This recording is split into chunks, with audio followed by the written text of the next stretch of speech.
ملا ٹائمز میں خوش آمدید، میں ہوں آپ کے ساتھ شمس تبریز قاسمی۔ ایران نے آج کی رات امریکہ سے ہاتھوں ہاتھ بدلہ لے لیا ہے۔ امریکہ نے ایران کے اثاثے پر حملہ کیا، سویلین انفراسٹرکچر کو نشانہ بنایا، تو ایران نے بھی امریکہ کے فوجی اڈوں پر حملہ کر کے اس سے زیادہ نقصان پہنچا دیا ہے۔ اور جن دیشوں میں امریکی فوجیں موجود ہے ان کا جو اپنا سویلین انفراسٹرکچر ہے اس کو بھی ایران نے حملہ کر کے تباہ کر دیا ہے۔ قطر اور کویت میں ایران نے زبردست تباہی مچا دی ہے۔ ادھر ایک اور خبر آ رہی ہے غزہ پٹی سے، جہاں اسرائیل نے ظلم اور بربریت کی، دہشت گردی کی تمام حدوں کو پار کر دیا۔ نماز جنازہ پر حملہ کر دیا اسرائیل نے۔ نصیرات کے ریفیوجی کیمپ میں ایک مسجد میں نماز جنازہ ادا کی جا رہی تھی اور اس پر اسرائیل نے بمباری کی، حملہ کیا اور دسیوں بے گناہ شہید ہو گئے ہیں۔ آگے میں آپ کو اس کی پوری تفصیل بتانے جا رہا ہوں، لیکن اس سے پہلے جان لیتے ہیں کہ امریکہ اور ایران کے درمیان لڑائی دوبارہ شروع ہو چکی ہے، اور جنگ بندی کے بعد جو پچھلے کئی دنوں سے لڑائی ہو رہی ہے، تو آج لڑائی کا 7واں دن تھا۔ آج کی رات بھی امریکہ نے ایران پر حملہ کیا اور ایران نے بھی جوابی حملہ کیا ہے۔ جب چھٹی رات میں امریکہ نے ایران پر حملہ کیا تو ایران کا جو ریلوے اسٹیشن ہے اس کو نشانہ بنایا امریکہ نے۔ اسی طرح جو پاور ہاؤس ہے اس پر امریکہ نے حملہ کیا، اور ایران کے کئی شہروں میں بجلی ختم ہو گئی تھی، لیکن اس کے بعد ایران نے امریکہ پر حملہ کیا، امریکہ کے کئی فوجی اڈوں کو نشانہ بنایا، قطر میں، کویت میں، عراق میں، عرب کویت میں پاور ہاؤس پر ایران نے حملہ کر دیا ہے۔ کویت کی میڈیا نے اور حکومت نے باضابطہ اس خبر کو کنفرم کیا ہے کہ ایران کا جوابی حملہ کویت کے پاور ہاؤس پر ہوا، جس سے کویت کے کئی علاقوں میں بجلی کی پیداوار روک دی گئی ہے۔ اس کے علاوہ کل صبح کی خبر تھی کہ واٹر ڈیسلریشن پر بھی ایران نے حملہ کیا تھا، اور پینے کا پانی جو کویت اپنے شہریوں کو فراہم کرتا ہے اس کو نقصان پہنچا۔ قطر کے کئی علاقوں پر حملہ ہوا اور قطر نے ایران کے حملے کی شدید الفاظ میں مذمت کی۔ قطر نے کہا کہ ایران کا یہ حملہ قطر کی سورنٹی کے خلاف ہے، اور اب جو ایران کا حملہ ہو رہا ہے وہ صرف امریکی فوجی اڈوں پر نہیں ہو رہا ہے، بلکہ قطر کا جو اپنا ایسٹ ہے، جو اپنا اثاثہ ہے، اس پر ایران کا حملہ ہو رہا ہے۔ اور ایران کا یہ حملہ یونائٹڈ نیشن کے چارٹر 51 کے خلاف ہے۔ قطر نے یونائٹڈ نیشن میں بھی اس کے خلاف آواز اٹھائی ہے۔ اسی طرح بحرین نے اور دوسرے دیشوں نے ریئیکشن دیا ہے۔ ایران کی IRGC نے سب سے بڑا دعویٰ آج یہ کیا، اور دیر رات کو تمام میڈیا ہاؤسز نے اس خبر کو شائع کیا کہ ایران کی IRGC نے ملک شام میں ایک فوجی اڈہ ہے جس کو الطنف کہا جاتا ہے، وہاں پر حملہ کیا، اور اس حملے میں کئی ساری امریکی فوج ماری گئی ہے۔ امریکہ کا رڈار سسٹم تباہ ہو گیا، امریکہ کا جو فائٹر پلین تھا وہ تباہ و برباد ہوا۔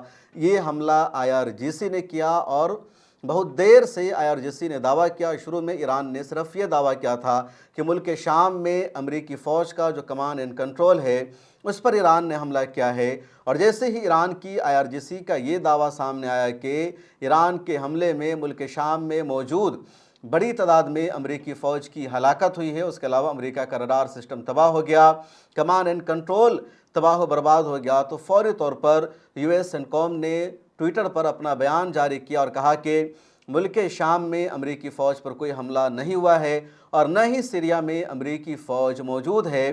ادھر سیریا کی حکومت نے بھی دعویٰ کیا اور کہا کہ سیریا اور اردن کی سرحد پر یا سیریا اور عراق کی سرحد پر ایران کا کوئی حملہ نہیں ہوا ہے، اور نہ ہی سیریا کی سرزمین پر ان دنوں امریکی فوجی موجود ہے۔ فروری 2026 میں امریکی فوج مکمل طور پر سیریا سے جا چکی ہے، اور یہاں اب امریکی فوج موجود نہیں ہے۔ انٹرنیشنل میڈیا کہہ رہی ہے کہ ہم آزادانہ طور پر کسی ایک کے دعوے کی تصدیق نہیں کر پا رہے ہیں۔